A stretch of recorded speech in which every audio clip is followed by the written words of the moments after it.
Good afternoon বন্ধুরা, চলে এসেছি আজকে হ্যাশট্যাগ আমরা সকলের টপিক নিয়ে। আমাদের আজকের টপিক দিয়েছে জেবা হাসান। তো অসম্ভব সুন্দর টপিক। আমি যখনই জেবার টপিকগুলো আলোচনা করি আমি তখন বলি যে জেবা কিন্তু সব জানে, ও জেনে শুনেই টপিকগুলো দেয়, ও শুনতেও চায়, প্লাস কি বলবো, কমেন্টের মাধ্যমে ওর মনের ওইটা ও সুন্দর করে সে সেলিব্রেট করে, মানে বলছে না যে জীবনটাকে সেলিব্রেট করার মতো। জেবাকে দেখলে আমার তাই মনে হয়। তো ওর আজকের বিষয়টা হচ্ছে যে আমাদের মনগুলো হচ্ছে সুখ দুঃখের হিমালয়। কি মারাত্মক কথা! সুখ দুঃখের হিমালয় হচ্ছে আমাদের মনগুলো, আর সেখানে নিয়ন্ত্রণ করতে জানতে হবে। মানে আমাদের মনগুলো কখনো উঠছে কখনো নামছে, তো সুখ দুঃখের হিমালয়, তাকে কি করে নিয়ন্ত্রণ করা, মারাত্মক সুন্দর কথা।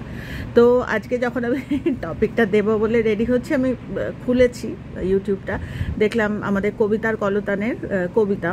যদিও কবিতার কলতান কালকে আমাকে মিতালি দাস, মানে মিতালি আমাকে লিখেছিল যে কবিতার চ্যানেলটার নামটা দিতে, তো আমি এক্স্যাক্টলি চ্যানেলের নাম দেখতে আমি গেলাম, কিন্তু কবিতার কলতান বলে কিন্তু খুব একটা আসছে না, আসছে কবিতার খেলাঘর বলে। তো যদিও নতুন নামকরণ করেছে কবিতার কলতান, আগে ওর চ্যানেলটার নাম ছিল কবিতার খেলাঘর। তো দুটোতেই সার্চ করে দেখা যেতে পারে। তো হাইলি রেকমেন্ডেড, মানে আমি মারাত্মকভাবে বলবো যে কবিতার কলতানের মানে কবিতার কথা আজকের বিষয়টির ওপর আমি অন্যদিনও বলি, যেদিন যারটা ভালো লাগে তারটা আমি রেকমেন্ড করি, যেদিন যারটা ভালো লাগে। কিন্তু এখন খুব একটা সেরকম হ্যাশট্যাগ আমরা সকলে রেগুলার খুব একটা কেউ দিচ্ছে না।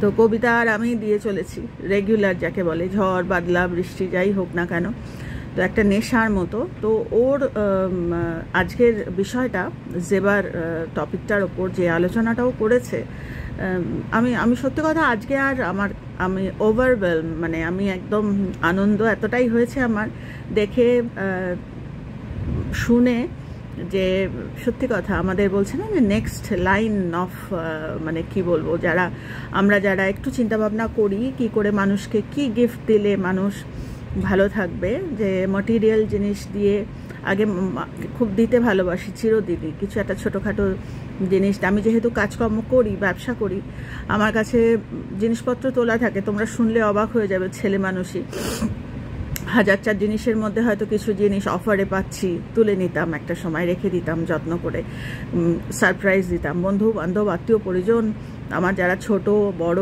তাদের দিয়ে না মুখের দিকে তাকিয়ে থাকতাম, মানে মুখটা দেখার চেষ্টা করতাম যে আনন্দটা কীরকম হয়। আর এখন সেই গিফটটা হয়ে গেছে বকবকানি। আমি জানি না কেন আজকে আমার কথাটা গালফোলা গোবিন্দর মতো লাগছে, মনে হচ্ছে আমি মুখে সুপুরি দিয়ে কথা বলছি, আমি জানি না কেন, এটা আমার লাগলো বলে আমি তোমাদের বললাম, কিন্তু আমি মুখে কিন্তু সুপুরি টুপুরি দিয়ে কথা বলছি না।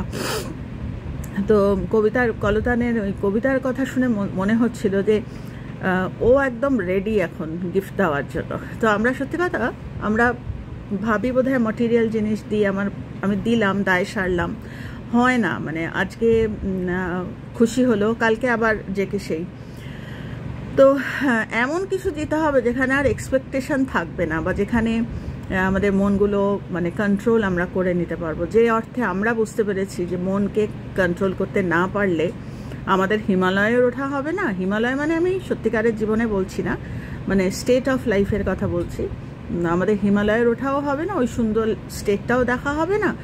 আর কি বলবো, আর কিছু বলার নেই। সত্যি কথা কবিতার এটা এত আনন্দ হয়েছে আজকে দেখে, যে এরা মানে সমাজে যদি এইরকম প্রার্থনা, এরকম মানে মানুষ যদি ছড়িয়ে ছিটিয়ে থাকে, তাহলে যারা নিজেদের কন্ট্রোল, অন্যদের কন্ট্রোল করা চাইতে নিজেদের কন্ট্রোল করা, যারা অপরের কমেন্টে গিয়ে একটা চট করে কিছু একটা কমেন্ট করে দিয়ে চলে এলাম, যে মানুষকে আমি সত্যি কথা বলতে ভালোবাসি, মানুষকে ব্যথা আমি সবার সামনে দিই।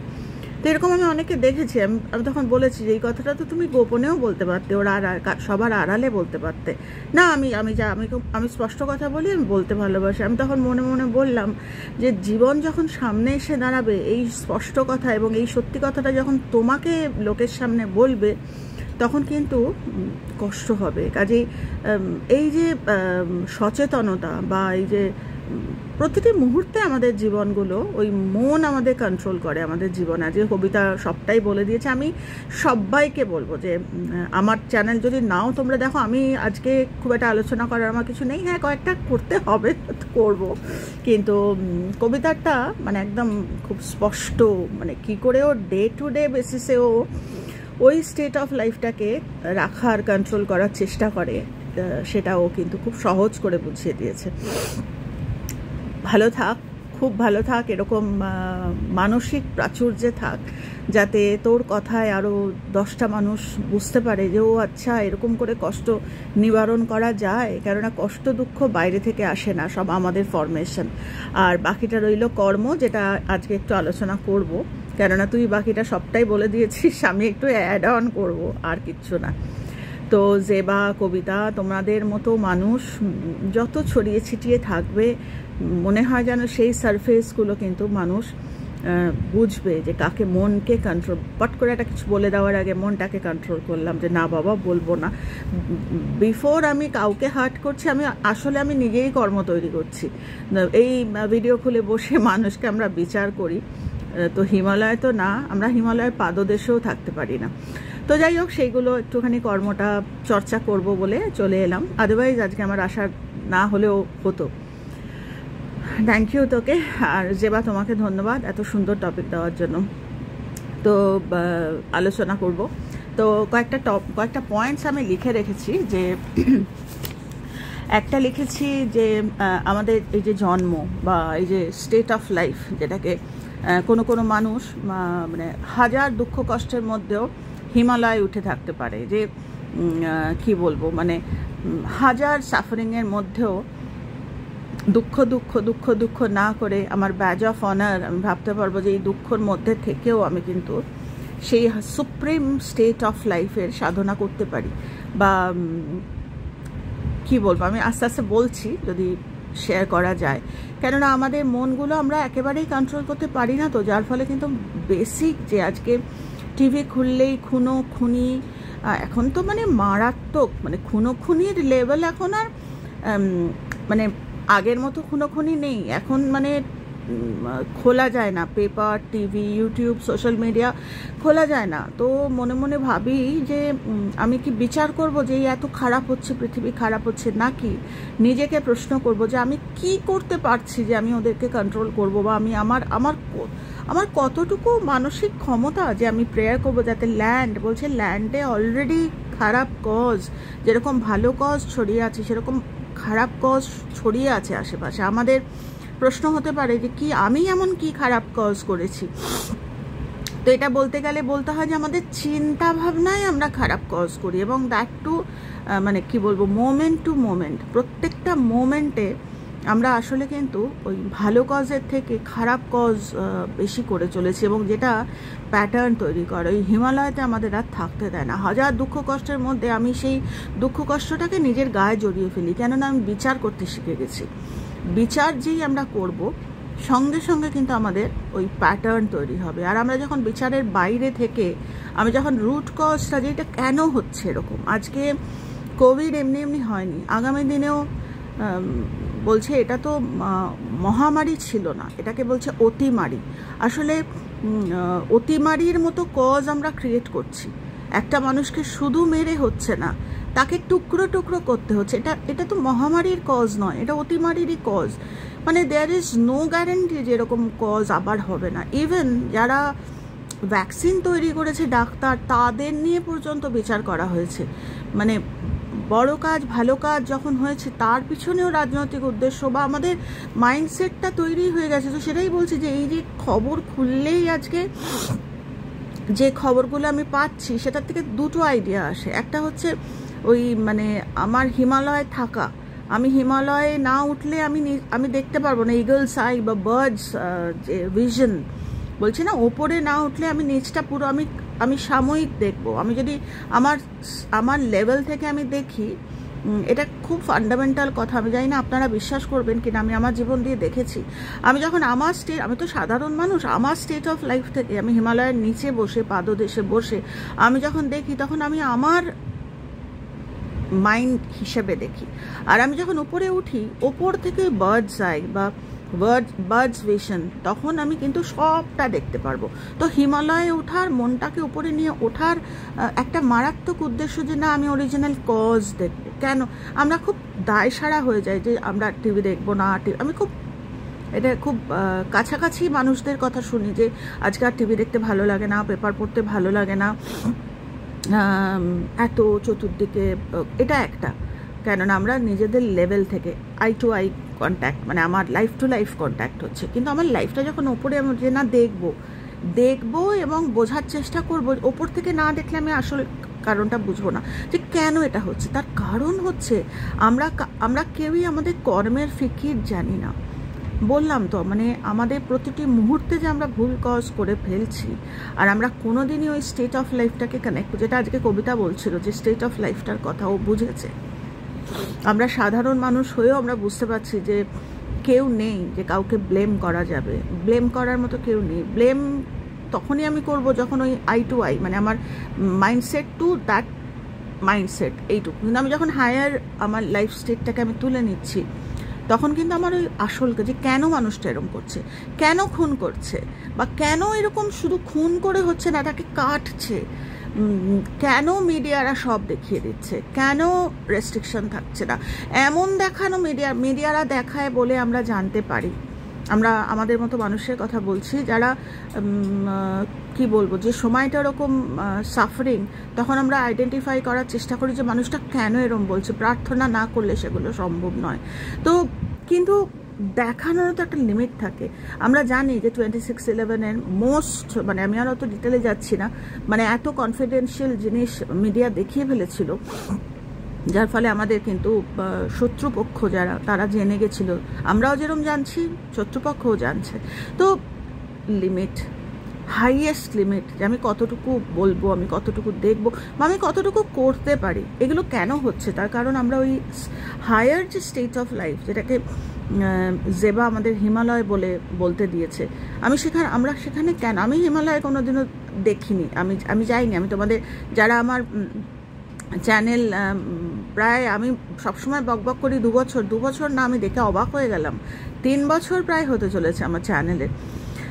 তো এই কথাই বলে চলেছি, আমি কিন্তু নোওয়্যার, মানে কি বলবো, এখানেও না ওখানে আমি কিচ্ছু দেখিনি, মানে খুব কম জায়গা, কেননা কাজে কর্মের বিভিন্ন রকম ছুতোয় আমাদের আর বাইরে খুব একটা শ্রম। তবে হ্যাঁ, ইচ্ছা আছে, ঈশ্বর যদি আমার মানে কর্ম বিচার করে একটুখানি দেখে শুনে আমাকে যদি একটু যাওয়ার পারমিশন দেয়, আমার ঘোরার কিছু জায়গা খুব ইচ্ছা আছে। কিন্তু তোমরা আমাকে যদি প্রশ্ন করো, আমি বলে দেবো। আমাকে অনেকে জিজ্ঞেস করে, তুমি তো যাওনি, তুমি জানো কি করে? তো সেখানেই না কর্ম আসে, বলা যায় না। আমি প্রিভিয়াস লাইফে হয়তো গেছি, বলছে এক পাতা যদি পড়ে আমি এই জীবনে চলে আসি, ওই এক পাতা যেটা পড়েছিলাম সেটা নষ্ট হয় না, সেটা থাকে। তার জন্য আমাকে কিন্তু জাতিস্বর হতে হবে না। তো যাই হোক, এগুলো অনেক কথা, অত ডিটেলে যাচ্ছি না।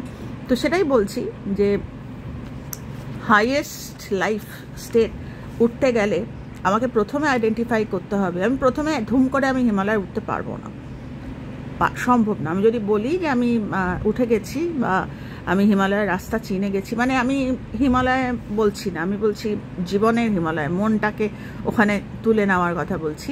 তো সব কিছুরই ট্রেনিং দরকার, আর সব কিছু একটু একটু করে হয়।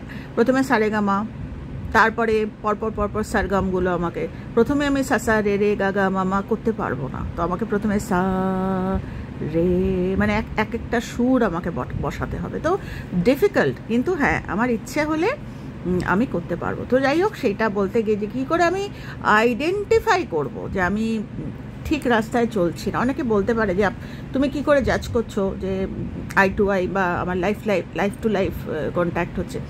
তো চিন্তাভাবনা দেখেই বলা যায়, যখন আমি কাউকে দুঃখ দিচ্ছি, তখন অবভিয়াসলি তার লাইফ থেকেই আমি মানে লাইফ টু লাইফ বলছি। আমি বার্ডস আই আমার নেই। আমার যদি থাকতো তাহলে আমি বুঝতে পারতাম যে ওই মানুষটা কেন করছে এটা। বা ইভেন একটা খুনি, সেও যে খুন করে, বলছে না যে কর্মের মানে করবেই না, তার যদি গুড ফরচুন থাকে তার হাত আটকে যাবে, সে খুন অবধি বা মানুষকে খারাপ কথা বলা অবধি সে যেতে পারবে না। এই যে বলছে না যে স্পিরিচুয়াল ওয়ার্ল্ডকে যারা চিনতে চায়, সেটাও কর্মের ফিকির। হয়তো প্রিভিয়াস লাইফে আনফিনিশড কিছু রয়ে গেছে, এমনি হবে না। অনেক মানুষ আছে যারা স্পিরিচুয়াল ওয়ার্ল্ড জানতেই চায় না, কোনো তাদের ইচ্ছেই নেই। আবার অনেকের আছে জানতে চায়। এগুলো সবটাই, ইভেন গান সিলেকশন, মানে তোমাদের যদি বলতে যাই না, মানে গায়ের লোম না খাড়া হয়ে ওঠে, গুজবাম্পস বলে না, সত্যিই তাই। যে কর্ম আমরা যদি না বুঝি, আইডেন্টিফাই করতে না পারি, আমাদের কোনো দিন হিমালয় ওঠা হবে না। যে কোনো লাইফ থেকেই যদি আমরা ঢম করে ভাবি হিমালয় উঠে যাব, নট পসিবল নয়। আমরা কেউ সাধু হয়ে জন্মাইনি, কেউ খুনি হয়ে জন্মাইনি। হ্যাঁ, একটা মোটামুটি হিসাবের খসড়া নিয়ে আমরা এসেছি, সেটাকে ঝালাই করতে করতে আমাদের এখন ঝট করে যে দুদিন আমি জেনেছি ব্যাপারটাকে আমি হিমালয়ে উঠে গেলাম, সম্ভব না। হিমালয়ে উঠতে গেলে আমাকে আগে নিজেকে হিমালয়ের আমি এবার বেসিক হিমালয়ের কথাই বলছি, মানে ম্যাটেরিয়াল ওয়ার্ল্ডে হিমালয় যে সমস্ত আমাদের জলবায়ু কন্ট্রোল করে বা যে শত্রুকে আসতে দেয় না, সেই হিমালয়ের কথা বলছি। সেই হিমালয়ের ওপরে উচ্চতায় উঠতে গেলে আমাকে পোশাক আশাক, আমাকে ট্রেনিং, আমি বলে না মুঁ উঠাকে চাল দিয়ে সম্ভব না। আমার যা শারীরিক কন্ডিশন, আমি পারবো না। হ্যাঁ, আমার মাইন্ডসেটটাকে হয়তো আমি তুলতে পারবো। তো সেটাই বলছি, ট্রেনিংটা দরকার। সেটা কি ট্রেনিং? সেটা হচ্ছে আইডেন্টিফাই করা যে আমি কোথায় আছি। এইটা বলতে গিয়ে আরেকটা কথাও বলছি, হিমালয় যদি বা আমরা না উঠতে পারি, হিমালয় বলতে যে স্টেট অফ লাইফটার কথা বলছে, আমাদের প্রত্যেকটা মানুষের একটা বেসিক স্টেট অফ লাইফ থাকে। বেসিক মানে একটা উদাহরণ দিতে গিয়ে ধরো বলছি, বেসিক হচ্ছে আমি আমার প্রশংসা শুনতে চাই, এটা আমার বেসিক স্টেট অফ লাইফ। আমি প্রিভিয়াস লাইফেও এটা করেছি, তার আগের লাইফেও শুনতে চেয়েছি, ওটা করতে করতেই আমি এই লাইফে। তো এই লাইফেও আমি যেহেতু আমি আইডেন্টিফাই করিনি, তাই ওটা রয়ে গেছে, আমি প্রশংসা শুনতে চাই। যেন তেন প্রকারণে আমি বুঝতেই পারি না যে আমি প্রশংসা, এটা আমার বেসিক টেন্ডেন্সি। আমি খুব লোভী, আমার কথা বলছি। আমি ভাবতাম আমার লোভ নেই, আমি সবসময় বলতাম ছোট বয়স থেকে। আমার মা খুব বলতেন যে মানে আমি খুব একটা, আমার বাবা মাকেও খুব একটা জামা কাপড় দাও বা মানে কোনোদিনই ওইরকম ছিল। হ্যাঁ, তোমরা হয়তো বলবে তুমি না চাইতেই পেয়ে গেছো, দ্যাটস আ ডিফারেন্ট ইস্যু। কিন্তু হয় না, একটা বড় মেয়ে, আমি তো অনেক দূর, আমার দিদি যেরকম অনেক আগে বিয়ে হয়ে গেছে, আমি তো অনেক পড়াশোনা করে টোরে তারপর আমার বিয়ে হয়েছে, তো করিনি কোনোদিনও, ঈশ্বরের কৃপায় বিরক্ত। তো আমার হাজব্যান্ডকে আমি বলি যে কোনোদিন মনে পড়ে না যে একটা লিপস্টিক চেয়েছি কোনোদিনও। তো যাই হোক, সেটাই বলছি, আমি খুব ভাবতাম যে আমার যতদিন আমি আইডেন্টিফাই করিনি, আমি ভাবতাম আমার বুঝি লোভ নেই, কিন্তু আমার কিন্তু লোভ আছে। হ্যাঁ, আমার লোভের চেহারাটা হয়তো অন্যরকম, সেই লোভটাকে আমি কন্ট্রোল করছি। কীরকম যে প্রচুর আছে আমার এরকম। তার মধ্যে একটা লোভ আমি তোমাদেরকে শেয়ার করেছি, যে আমার খুব লোভ হয় যে আমি যাদের শেখাচ্ছি, এত কষ্ট করে পড়াশোনা করে, আমার চোখ দুটোও খুব একটা ভালো না, প্রচুর পাওয়ার, আমি চোখে কন্ট্যাক্ট লেন্স পরে থাকি, খালি চোখে আমি প্রায় কিছু দেখতেই পাই না। তো এইরকম কষ্ট করে করছি, তো তোরা শুনবি, তোরা ভালো থাকবি, মানে আমাকে কিছু দিতে হবে না, তোরা ভালো থাকবি, তোরা 1000টা লোককে শেখাবি। কিন্তু এই লোভটা আমার থাকার কথা না, এটাও লোভের চেহারা যেরমই হোক, লোভ। বেনারসিটাও শাড়ি, একটা শিফন শাড়িও শাড়ি, তো এইটা দাম যেরমই হোক, আমি যেরমই দাম দিই, যেটা তো অন্য মানুষের জন্য না, তোমার কথা, তোমার কর্তব্য বা তোমার দায়িত্ব যেটা, সেটা তুমি করো। মানে কারোর জন্য অপেক্ষা করো না সে তোমারটা নিচ্ছে কি নিচ্ছে না। তার ফলে কি হয়, আমার রাগ হয়, আমার বিরক্তি আসে। ওই লোকটা আমাকে কিন্তু ওই লোয়ার স্টেট অফ লাইফে নিয়ে যায়। যখনই আমি ভাবি যে তো আমার কথা শুনছে না, আমার চোখ ভুরু কুচকে গেল, খুব খারাপ। তার মানে কি, ওটা লোভ। আমি কোনোদিন হিমালয়ে উঠতে পারবো না। তো যবে থেকে আমি এটা ওই যে বললাম, যখন আমি জানতে পারবো না, আমি কিন্তু কি হিমালয়ে ওঠা আমার দূরস্থ। জানাটা হচ্ছে ট্রেনিং, আমি জানিই না, আমি শুধু জানি আমারটা মানুষকে শেখাতে, আমি এটা জানি, আমি ওটা জানি, কিচ্ছু লাভ নেই যতক্ষণ না আমি ওপরে উঠছি। আমি ওপরে উঠলে আমি বুঝতে পারবো যে এই মানুষটার কি প্রয়োজন।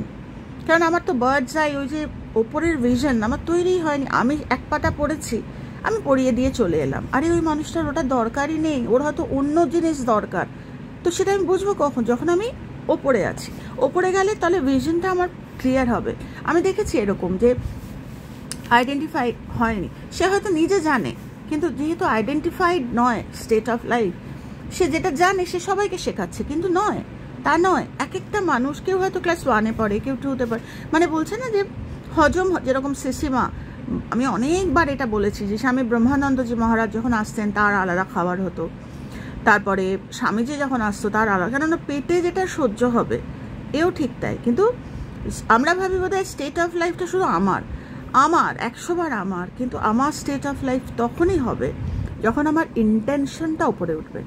আমার ইন্টেনশন, আমি ওপরে উঠবো কী করতে? মানে ফেসবুকে শেয়ার করতে যে আমি হিমালয়ে উঠে গেছি, আমি না এরকম সাধন করি, ঠেঙ্গা, কিচ্ছু যাবে আসবে না, একটা মানুষেরও চেঞ্জ হবে না। আমি দেখো না এরকম কত মানুষ আছে যারা হিমালয়ে যাচ্ছে, আমি ফিজিক্যাল হিমালয় বলছি, মানে ম্যাটেরিয়াল হিমালয়, ফেসবুকে কত ভালো, আমার কি গেল এলো?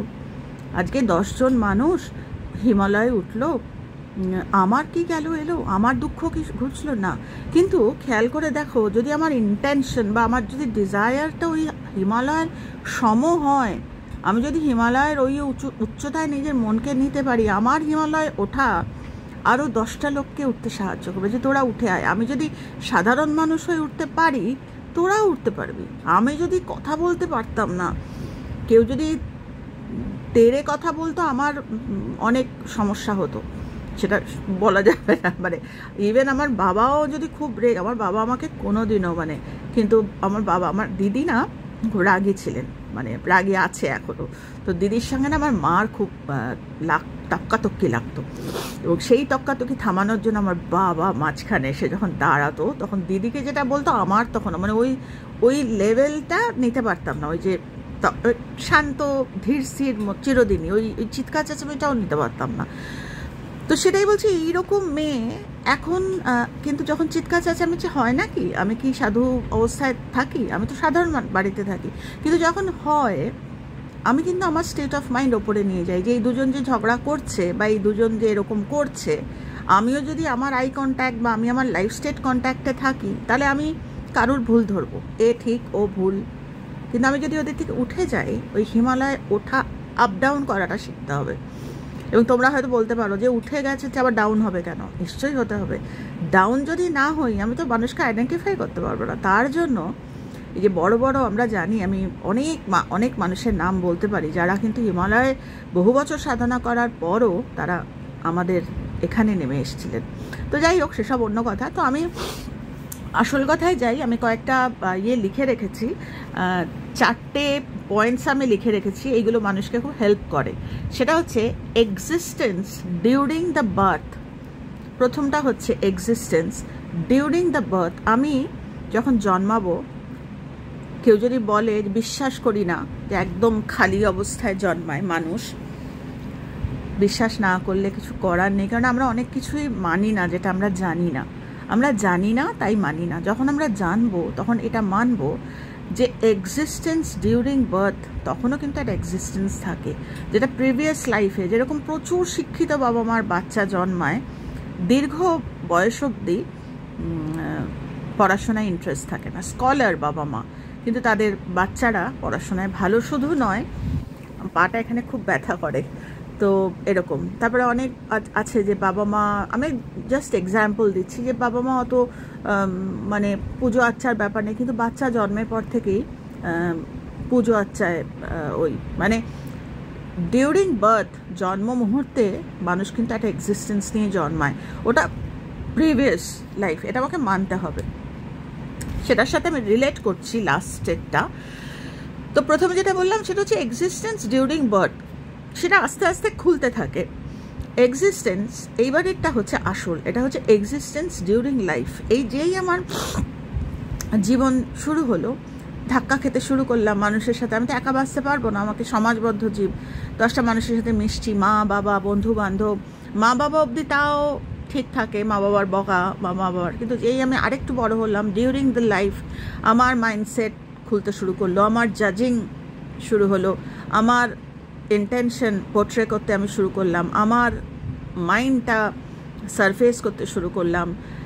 এরকম প্রচুর মানুষ আছে যে আমার সময় কাটে না, আমার ভালো লাগে না। আবার এরকম অনেক মানুষ আছে যারা কি বলবো, মানে আমি দুটো কথা ভীষণ বিশ্বাস করি, যে একজন আছে যে যার কাছে টাকা আছে, সে টাকা খরচা করছে, যার কাছে গুড ফরচুন আছে, প্রিভিয়াস অনেকগুলো লাইফে সে গুড ফরচুন কামিয়েছে প্রচুর, তো এখন সে এনজয় করছে, কিন্তু অ্যাকচুয়ালি এনজয় করছে না, খরচ করছে। তো এরকম প্রচুর মানুষ আমরা দেখতে পাই। এটা হচ্ছে ডিউরিং দ্য লাইফ টাইম, মানে যতক্ষণ আমি বেঁচে আছি। প্রথমটা হচ্ছে বার্থ এক্সিস্টেন্স, মানে আমি জন্ম মুহূর্তে একটা টেন্ডেন্সিজ নিয়ে আমি জন্মাই, জন্ম থেকেই একটা টেন্ডেন্সি, আবার লাইফে সেটা আস্তে আস্তে বাড়তে শুরু করলো, বিভিন্ন রকম স্টেট অফ লাইফ ছোট থেকেই। মানে হঠাৎ করে গজিয়ে উঠেছে, যদি কারুর বলে যে হঠাৎ করে ভগবানের একটা হয়েছে, না, ছিল একদম ছোট্ট, যার মধ্যে নেই তার মধ্যে কখনোই নেই। তো ওই একটা কথা বলে না যে যা নেই ভারতে তা নেই ভারতে, একটা ভারত মহাভারত, একটা ভারত ভারতবর্ষ। আমাদের জীবনও তাই, যা নেই তা নেই। তো আমরা সাধারণ চোখে ওই বললাম না, নিজের স্টেট অফ মাইন্ড থেকে আমরা দেখি বলে আমরা বুঝতে পারি না, কিন্তু আমরা যদি খেয়াল করি, আমাকে যেরকম অনেকেই বলেছে যে তোমার এই ঠাকুর তারা হয়তো ছোটোবেলার কথাটা ভুলে গেছে বা কিছু, যেটা আমার বাবা মা বলতে পারবেন। তারা বলেছে না, তোর প্রবলেম থেকে বোধহয় তুই একটু স্পিরিচুয়াল হয়েছিস। আমি সঙ্গে সঙ্গে সরি বলেছি আমার জন্য, যে আমি শুনছি কথাটা, আমি প্রতিবাদ করতে পারিনি, কারণ সেই মানুষটা আমার থেকে সিনিয়র, আর তার জন্য সরি বলেছি, কেননা ঠিক মতো আইডেন্টি আমরা বলে ফেলি, আমরা ভাবি না। এটা হচ্ছে ডিউরিং লাইফ টাইম। তো এই ডিউরিং লাইফ টাইমে আমি প্রচুর কর্ম, যেটা আমার এক্সিস্টেন্স নিয়ে জন্মেছি, একটা কর্ম নিয়ে জন্মেছি, রাদার সেটাকে পলিশ করে আমি বেটার করব, সেটা না করে আমি আমার লাইফ টাইমে এক্সিস্টেন্স ডিউরিং লাইফ টাইম আমি কিছু কর্ম আবার অ্যাড অন করেছি। That can be good, that can be bad also. তো এরপরে হচ্ছে এক্সিস্টেন্স ডিউরিং ডেথ। কি মারাত্মক কথা! তোমরা ভাববে যে হিমালয়ের কথা থেকে এই কথাটা এলো কেন? এখানেই কিন্তু লুকিয়ে আছে আসল তথ্য। হিমালয় যদি আমি কর্ম না বুঝতে পারি, আমার লাইফ টেন্ডেন্সি বুঝতে না পারি, আমার যদি সেই ট্রেনিং না হয়, আমি কোনো দিন ওই লাইফ সেটে উঠতে পারবো না। আমি ভাববো আমি অনেক কিছু জেনে গেছি, আমি হিমালয়ে উঠে গেছি, কিন্তু আমি আসলে উঠিনি, কারণ আমি আজও না বিচার করে কথা বলি। যেখানে যেটা বলার না, মানুষটা হয়তো অতটা জানেই না, তাকে বলে ফেলি, কেননা আমি শিখেছি, আমি নিজেকে জ্ঞানী ভেবে বলে ফেললাম। বলছে সেই জ্ঞানী, সেই প্রকৃত জ্ঞানী যে অবস্থা বুঝে ব্যবস্থা নেবে, যেখানে যেরকম সেখানে সেরকম থাকবে। তো এরকম প্রচুর কথা আছে এগুলো বোঝানোর জন্য। তো ডিউরিং দ্য লাইফ, মানে এক্সিস্টেন্স বলছে ডিউরিং ডেথ। তো ডেথ জানতে গেলে আমাকে মানে আমি কবে আমার মরণ আসবে, এই যে কথাটা লোকে বলে না, একটা খুব কথা বলে, মরণ খুব খারাপ, তোমাদের আজকে কথা উঠলো বলে বলছি, মরণ দশা, মরণ খুব খারাপ। এই যে বলছে না যে ওয়ার্ড, এক একটা ওয়ার্ডের এতটা পাওয়ার, এটা ডাইমেনশনসে ট্রান্সেন্ড করে। মরণ দশা, হ্যাঁ বলতে পারো আমি তো জানতাম না, দ্যাটস এ ডিফারেন্ট ইস্যু। জানতে না আলাদা কথা, যখন থেকে জেনেছো তখন থেকে মরণ দশা খুব খারাপ, এগুলোর ভাইব্রেশন মারাত্মক খারাপ। আমরা এরকম প্রচুর, যেগুলো আমরা আইডেন্টিফাই করতে পারিও না। তো এই করে আমরা দিনটাকে যে কাটাচ্ছি, এবং ডেথ মানে আমাকে অপেক্ষা করতে হবে না আমার কবে সত্যি মরণ আসবে, আমি ওপারে যাব। আমি কিন্তু রাত্রিবেলাটা চেক করতে পারি। তার জন্য এর আগের দিন বলছিলাম যে রাত্রিবেলা একটু ক্রিম টিম মেখে, একটু ময়শ্চারাইজার মেখে আমি ধুম করে আমি ঘুমিয়ে পড়লাম। এটা একটা লাইফ। আরেকটা লাইফ হচ্ছে যেটা আমি হিমালয়তেই থেকে ঘুমালাম, যে পরের দিন আমার দিন will continue with that state of life. যে আমি রাত্রিবেলা যখন ঘুমালাম তখন নিজেকে চেক করলাম যে আজকে সারাদিন আমি কতবার নেগেটিভ কথা, কতবার আমার স্বামীকে আমি দোষ দিয়েছি যে তোমার জন্য আজকে আমার এই হচ্ছে, কারোর জন্য কিচ্ছু হয় না। আমি এর আগেও তোমাদের বলেছি যে এরকম মানুষ আমি দেখেছি মানে আমাদের নিজেদের প্রত্যেকেরই এক একটা ধরনের প্যাটার্ন আছে। এরকম দেখেছি যে প্রথম স্বামী পছন্দ হয়নি, স্বামীর সাথে মেলেনি, তো যার সাথে মিলেছে, আমি তোমাদের একটা গল্প লিখেছি, আমি তোমাদের সঙ্গে শেয়ার করব। তো দ্বিতীয় যে স্বামী, তার সাথে হয়েছে, কিন্তু তার সাথেও হয়নি। তৃতীয় স্বামী মানে থার্ড টাইম যখন বিয়ে করেছে, বেশ কিছুদিন ভালো থাকার পর আবার কিন্তু ওই, আসলে কি আমরা স্বামীর মধ্যে কিছু দেখব বলে আশা করে ওই লাইফে যাই, কিন্তু নিজেরটা কিন্তু চেঞ্জ করি না। আমার দৃষ্টি, আমার কি জানি বলে ওটাকে, আমাকে নিজেকে আমি ওয়ার্ডটা মাথায় আসছে না, মানে নিজের কি বলবো, মানে তাপ নেওয়ার আগে এই হাতগুলো, এই দুটো ছোট, মানে এই হাতগুলোর কথা বলছি, আগে তুলতুল করতো নরম, কেননা মা রান্নাঘরে যেতে দিত না। ইভেন মা একটা বড় বালতি, আমার মা এতটা মানে মানে কর্মঠ, তো যার মারা কর্মঠ হয় না, তাদের ছেলেমেয়েরা একটু ল্যালাবেলা হয়, আমরা ওরকম ল্যালাবেলা ছিলাম। জীবন আমাদের শক্ত করেছে। আজকে যখন আমি গরম চাটুতে বা রুটি বিনা খুন্তিতে, তখন প্রশান্তির হাঁ হাঁ করে তেড়ে গেছে এর আগের দিন, হাতে একটা কিছু দাও তুমি, মানে আমার হাতে এখন লাগে না। আমাদের জীবনটাও তাই, ওটাকে কি বলে, পার্সিভিয়ারেন্স, মানে পার্সিভিয়ার করা, এটা হচ্ছে বুধার বা ভগবানের একটা ভার্চু। যে আমি কতটা মানে পার্সিভিয়ারেন্স কতটা আমার, যে পার্সিভিয়ারেন্স এই না যে 4টে ঘুম করে আমাকে মারলো, আমি 4টে জায়গায় 5টা কিল খেলাম, ওটা না। পার্সিভিয়ারেন্স মানে হচ্ছে আমার স্টেট অফ লাইফটাকে আমি বাড়াচ্ছি কিনা, নাকি যে আশা করে প্রথম স্বামীর কাছে গেছিলাম, সেকেন্ড আজও তাই যে না আমিও পার্সিভিয়ার করব, আমিও বেটার হব। তো আমি তোমাদের বোধহয় একটা গল্প একটা করেছিলাম যে আমার হাজব্যান্ড মাত্র 1.5 বছরের ছোট বড়। তো আমরা বিয়ের পর থেকেই বাইরে থেকেছি, বন্ধুর মতো। ও বাইরেই থাকতো। তো যাই হোক, যে কোনো কারণেই হোক, যেরকম কলকাতাতে এসে জানলাম যে তোরা LIC করিস নি, তোরা এটা সাংঘাতিক। তারপর তোর মেয়ে বা আমার মেয়ে হওয়ার পর এখনও ভর্তি করিস নি, এবছর নষ্ট হবে, এবছর ভর্তি করতে পারবি না, একদম স্টেটমেন্ট, মানে বলেই দিল যে না হবে না। কিন্তু দুটো ক্ষেত্রেই আমি তোমাদের মানে বলছি আমি যে আমি পার্সিভিয়ার করেছিলাম। আমি আমার কথা বলছি, প্রসেনজিৎকে ডিস্টার্ব করিনি। তো LIC করো, আমি খুব একটা বিরক্ত করতে চাই না। তো আমি আমার ভিতরে ওটা ছিল, তো বলতে পারো এগুলো পড়াশোনা করেই আমার হয়েছে, তো বা গুরুর আশীর্বাদ বলতে পারো। তো আমি প্রথম যে দুটো LIC করেছিলাম, তোমরা হয়তো বলতে পারো তুমি কাজকর্ম করতে, তাই ওই কাজকর্মটাও তো আমার পার্সিভিয়ারেন্স। আমি তো নাও, আমার বর ভালো কাজ করতো, আমি নাও করতে পারবো, ওটা আমার পার্সিভিয়ারেন্স না, আমি বেটার হব। তো প্রথম LIC যখন আমি করলাম, তখন নিজেদের মধ্যে একটা ফেয়ার কম্পিটিশন হলো যে তুমি করে ফেলেছো, তাহলে এবার আমি করব। মানে রাদার ওকে বলে করানো, আমি ওর সামনে নিজে করেছিলাম। যেরকম আমার মেয়েকে প্রচুর বই কিনে দিতাম, পড়তো না, এত দুষ্টু। আমি যখন শুয়ে ওর সামনে ইচ্ছা করে বই পড়তাম, ও পায়ের ওপর পা তুলে ঠ্যাংটা এরকম করে নাচাতো। তারপর বেশ কয়েকটা মাস চলে যাওয়ার পর দেখলাম যে আরে আমাকে কপি করে, ও একটা করে বই পড়ে না হয়তো, আমি তাতে বাবা মাম্মা বই নিয়ে এসছো, বাবা এই করতে দেখলাম একটা সময় ওরও বইয়ের নেশ। তো ঠিক সেরকম স্কুলের ব্যাপারেও তাই, পার্সিভিয়ার করা, বলে দিল যে না হবে না। বাড়িতে এসে একটু কাঁদলাম ছিচকাদুনির মতো ঠাকুরের কাছে, যে বাচ্চাটা স্কুল এবছরটা ও নাকি সবাই কলকাতায় ভর্তি হয়ে গেছে, সত্যিই হলো না। কার্মেলে গেলাম, নাম বলছি তোমাদের, নাম বলতেও দ্বিধা নেই। কার্মেল হলো না, শ্রী শিক্ষায়তন হলো না, বালিগঞ্জ শিক্ষা সদন হলো না। হ্যাঁ, অন্য কথা বলতে পারি আরও, সেসব আমি ইউটিউবে বলতে চাই না। ব্যাকডোরের একটা ব্যাপার ছিল, কিন্তু দেখো পার্সিভিয়ার করলাম যে না লড়ব। বারবার প্রসেনজিৎ বলছে কি আছে, একটা বছর নষ্ট হলে কি আছে, আলাম দাঁড়াও না, চেষ্টা করতে। সবাই বললো ছেড়ে দে না, ওইটুকু তো মেয়ে, 1 বছর না পড়লে কি হবে। না দেখি না, আমাদের জন্য কেন বাচ্চাটা কষ্ট করতে ভালো স্কুলেও তো পেলাম। শ্রী অরবিন্দ আশ্রমের সিস্টার কনসার্ন, যেটা ফিউচার ফাউন্ডেশন স্কুল, সেখানে পেয়ে গেলাম। এবং অদ্ভুতভাবে ভিতরে একটা ছিল, ওয়েস্ট বেঙ্গল বোর্ডের একটা ছিল, আমি ICSE বোর্ডে, সেটার অনেক গল্প আছে।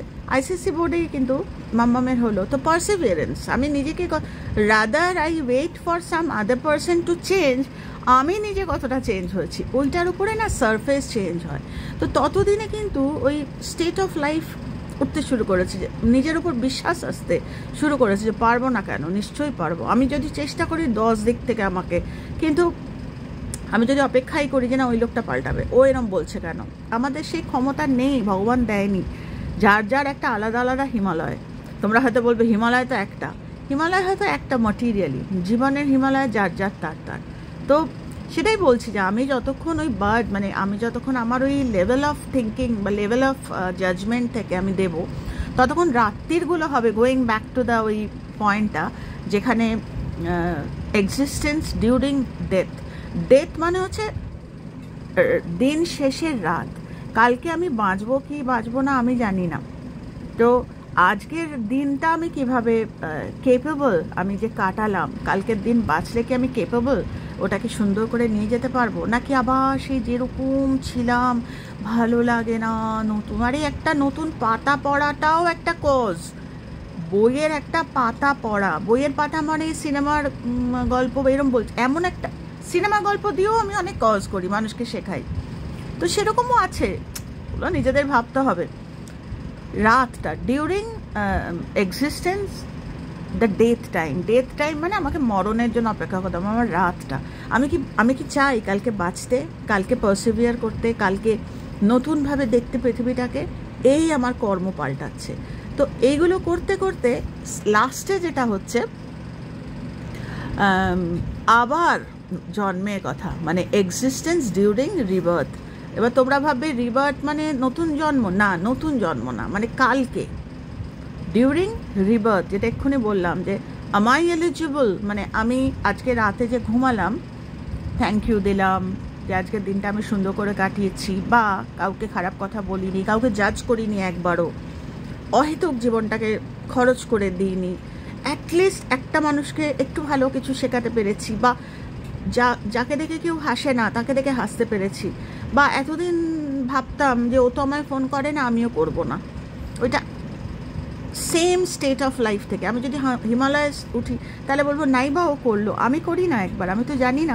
যেই আমার স্টেট অফ লাইফ উঠলো তখন আমি ভাবলাম যে সত্যি ও তো হ্যাপি না, ও তো খুব একটা ও হয়তো চায় আমাদের ভালোবাসা, তো চলো না, ও যদি নাই বা করলো আমি দেখাই এরমভাবে করতে হয়। তো আমি আমার জীবনে এগুলো দেখেছি। যখন আমি ওই মানে বার্ডস আই বা ওই ওপরে না উঠলে আমি ওটা দেখতে পারবো না। তো এটা হচ্ছে রাত্রিবেলাটা আমি যদি মনে করি যে না কালকে আমি এগুলো করবো, এর থেকে আমি নতুন রিবার্থ পাবো। ইভেন বলে তোমার জন্ম কীরকম হবে তুমি, তো সেটা আজকে আর বলছি না, সেটা আরেকদিন বলবো, যে তোমার নেক্সট দিনটা কেমন হবে তুমি ডিসাইড করতে পারো, মানে আজকের দিনটা আজ কতটা সচেতনভাবে কাটিয়েছো। তো এইগুলো হচ্ছে ওই হিমালয়ে থাকা। কেননা হিমালয়ে থাকাটা না কোনো প্যাশন না, it should B A choice. মানে আমি উঠবো, আমি ওই লাইফটা দেখবো, আমি শুরু এরম নয়, মানে অ্যাজ সুন অ্যাজ পসিবল। মানে এখন ওটাকে শর্টে বাচ্চারা বলেন, আমিও শিখে নিই ওদের থেকে, এই কি বলছিস রে বাচ্চারা, ওরা হাসে, আন্টি তো ওরা, আর আমার ইচ্ছা করে শিখতে, ওরা অ্যাজ সুন অ্যাজ ASAP। আমি তো প্রথম দিন জিজ্ঞেস করছি এই কী বলছিস রে, ASAP মানে কি, ASAP এরকম বলছি, আরে aunty as soon as possible. আমিও এখন ASAP ওদের মতো শিখে গেছি। As soon as possible, it should B A choice, যে আমাকে হিমালয়ে মানে আমাকে হিমালয়তে থাকতেই হবে। কেননা ম্যাটেরিয়াল হিমালয়ে উঠে আমার ওঠা না ওঠা কারোর কিছু যায় আসবে না, কিন্তু আমি যদি আমার লাইফ স্টেটটাকে তুলে নিয়ে যেতে পারি, যে আমি এমন জায়গায় থেকে দেখবো যে আমি তোমার স্টেট অফ মাইন্ডটা বুঝতে পারবো যে তুমি কেন এরকম করছো। বলছে না যার যেটা দরকার, ধরো এমন একটা মানুষ যে বড্ড নিঃসঙ্গ, তাকে যদি এখন আমি গিয়ে এইসব বলি তার ভাল লাগবে না, সে বলবে দূর বাবা তুমি আমাকে আর ফোন করো না। কিন্তু তাকে যদি আমি এটা জানো তো এরকম আমার জীবনে না এরকম হয়েছিল, আমি না ওই সময় এরকম করতে, তাই তুমি এরকম করতে, আচ্ছা ঠিক আছে তাহলে আমিও করবো। এই যে আন্ডারস্ট্যান্ডিং, সেটা কখন হবে, যখন আমি আমার স্টেট অফ লাইফটাকে ওপর থেকে দেখবো। তো ওইটাই বলছি, এটা একটা চয়েস, মানে আমার একটা সিদ্ধান্ত, বা আমার এটা ওই করলাম ওরম না, এটা একটা মানুষের মানে যেবার টপিকটা আজকে মারাত্মক, হিমালয়ে তো মানে উঠতেই হবে। এবার প্রশ্ন হতে পারে যে হিমালয় যদি সবাই না উঠতে পারে, তাহলে একটা বেসিক স্টেট অফ লাইফকে ঠিক করতে হবে। আমি যদি হিমালয়ে ধরো রোজ চেষ্টা করছি ওঠার, পিচ্ছিল তো আবার নেমে এলাম, আবার ঝড় বাদলা সাফারিং এলো, আবার নেমে এলাম, নেমে আসাতে কোনো অসুবিধা নেই, কিন্তু আমার journey towards that state of life, সেটা করতে গিয়ে না আমি ম্যাক্সিমাম কত নামতে পারবো। আমি কি পারবো কাউকে খারাপ কথা বলতে? পারবো না। আর ওই নিচের স্টেট অফ লাইফে আমি আর যাবো না, কারণ আমি তো ওপরের সৌন্দর্যটা বুঝে গেছি অলরেডি, ওইখানকার হাওয়া আমি উঁকি মেরে দেখে ফেলেছি। আমি কি পারবো কাউকে লোকের সামনে ছোট করতে? পারবো না। কাউকে জাজ করতে? পারবো না। কাউকে যার দরকার নেই তাকে অযথা জ্ঞান দিয়ে আসতে? পারবো না। এরকম অনেক কিছু আমি পারবো না। আর রইল বাকি যে এখন যা হচ্ছে চতুর্দিকে, আমি কি পারবো না। কেন কি আমি ওই উচ্চ স্টেট অফ লাইফের ওই নেশাটা আমার ধরে গেছে। তার জন্য বলে, এই কজ অ্যান্ড এফেক্টে বলে একটা ফিক্সড একটা স্টেট অফ লাইফ বানিয়ে নাও, যে কষ্টে পড়লেও তুমি ম্যাক্সিমাম কতটা নামতে পারবে, এর বেশি তুমি আর নামতে পারবে না, আটকে যাবে। ওখান থেকে আবার ওঠো, দ্যাট ভেরি ইজি। মানে যেটা নিচ থেকে ওঠা, আমি এরকম প্রচুর মানুষ দেখেছি যারা লোকে আমাকে বলেছে, আমাকে পার্সোনাল হোয়াটসঅ্যাপে মেসেজ করেছে, তোমাকে শ্রদ্ধা করতাম, এখন থেকে তোমাকে আর শ্রদ্ধা করি না, কেননা তুমি ওই মানুষটির সাথে মেশো। তো হ্যাঁ তোমরা বলতে পারো যে প্রার্থনার ফিরিকটা আরও বেড়ে যায়। এদের জন্য প্রার্থনা করতে হয়, কেননা যাতে এরাও বুঝতে পারে যে অলরেডি হিমালয়ের কাছাকাছি, তার জন্য আমাকে আলাদা করে ভাবতে হবে না, সে তো নেশা পেয়ে গেছে। আর যারা যায়নি তাদেরকে বলতে হবে এই তোরা চল। কাজেই তাদেরকে বলছে না ফেলে রেখে যাওয়া যাবে না। আজকে যদি ফেলে রেখে যাই তাহলে ওই যে ডিউরিং বললাম না এক্সিস্টেন্স ডিউরিং বার্থ, ওই সব আমাকে নিয়ে আসবে, মানে সামনে যে নেক্সট লাইফে বা নেক্সট পরের দিন আমার লাইফে এত বিরক্ত করবে মানুষ আসবে। কেননা গতবারের যাদের আমি ফেলে রেখে নিয়ে উঠিনি, তোমরা ভাববে যে পরের লাইফ বলে কিছু নেই, পরের লাইফ তো আমরা দেখিনি। আজকে ধরো কারোর সাথে ওরম করে আমি নিজে ভাবলাম আমি বাকিরা সব খারাপ, আমি সাধু, কালকে আমার জীবনে এত অসাধু মানুষ ঢুকবে না, আমি আর পারবো না উপরে উঠতে। তো সেজন্যই বলছি যে সবাইকে নিয়ে চলো। হিমালয় ওঠাটা এটা আমার এটা আমার আজকের আলোচনা অনেকটা বড় হয়ে গেল, তোমাদের কাছে আগেই মার্জনা চেয়ে নিলাম। তো দুটো কথা, একটা হচ্ছে এটা ইট শুড বি চয়েস, একটা সিদ্ধান্ত যে আমি ওই উঁচুতে গিয়ে আমি রুটটা সবটা দেখার চেষ্টা করব যে কেন এরকম হচ্ছে। আর আরেকটা হচ্ছে যেটা এক্ষুনি বললাম, আজকাল কথা বলতে বলতে ভুলে যাই ভীষণ, তোমাদের মনে থাকলে বলো। আমি এক্ষুনি যেটা বলছিলাম যে সবাইকে নিয়ে আমি একা হিমালয় উঠবো না, আমি যদি উঠি তোরা উঠবি, এইটা আমার ডিটারমিনেশন যে আমি 1000টা মানুষকে নিয়ে উঠবো, যাতে আমি যদি নেমেও আসি কখনো তারা আমাকে তুলবে না। রঞ্জনা দি এরকম করো না, এই হচ্ছে আমাদের টুগেদারনেস বা সংঘা। কেননা হয় না মানুষের বিভিন্ন রকম প্যাটার্নস থাকে, হয়তো এত দুঃখ দিল আমি টুপ করে নেমে আসতে চাইলাম, তখন আমাকে এই জেবা কবিতা তুলে ধরবে, কেননা ওরা চিনে গেছে। প্রথমটা ওই ইনিশিয়েটিভ নেওয়া, তারপরে টুগেদারনেস, যেটা আমি একা উঠবো না। আমি একা উঠলে ঠেঙ্গা হবে, আমি উঠলাম কি না উঠলাম কারোর কিছু যায় আসবে না। কিন্তু আমি যখন সবাইকে নিয়ে উঠবো, সবাইকে ভালো বলে যে তোরাও চ আমার সাথে, তখন তারা আমাকে একটা সময় আমাকে সাপোর্ট। আমি এরকম প্রচুর মানুষ পেয়েছি, তো তারা অলরেডি হিমালয় ওই স্টেট অফ লাইফটা ধরতে শিখে গেছে, যার মধ্যে এই জেবা বলো কবিতা বলো ভালো লাগে ভাবলে একটাই, আর কিচ্ছু ভাবে না। আমার কোনো ল্যাজও গজাবে না, আমার কোনো শিংও গজাবে না, কিন্তু এরা আরও 10টা মানুষকে শিখিয়ে দিতে পারবে, কারণ এরা তো ঠিকানাটা পেয়ে গেছে। আমরা কেউই হয়তো বেশিক্ষণ হিমালয়ে উঠে থাকতে পারি না, আমরা নেমে আসি, কিন্তু নেমে এলেও একটা সার্টেন জাম্প, তারপরে আমরা আর নামি না। তো তার ফলে কী হয়, আমাদের যাওয়া আসাটা ইজি হয়, একটা লেভেল থেকে আমরা যাওয়া আসা করি, একদম নিচ থেকে নেমে এসে যাওয়া আসা করা উড বি ভেরি ডিফিকাল্ট। তো তার জন্য বলছি একটা জায়গা, সেটা করতে গেলে শিখতে হবে, এবং সেটা করতে গেলে পড়াশোনা করতে হবে, সেটা করতে গেলে কনস্ট্যান্ট এই ফিকিরে থাকতে হবে যে ট্রেনিং। হিমালয়ে ওঠা এমনি সহজ নয়, প্রচুর ট্রেনিং, আমরা জানি, জামা কাপড় সব। জীবনে হিমালয়ে ওঠাটাও এই ট্রেনিংই বটে। তো যাই হোক, আজকে আমি প্রচুর বকবক করে ফেললাম, আবার সরি। খুব ভালো থেকো, খুব ভালো থাকবেন আপনারা প্রত্যেকে। আর যে যেখানে আছো, যে যেখানে আছেন, কজে থাকার কথা বললাম।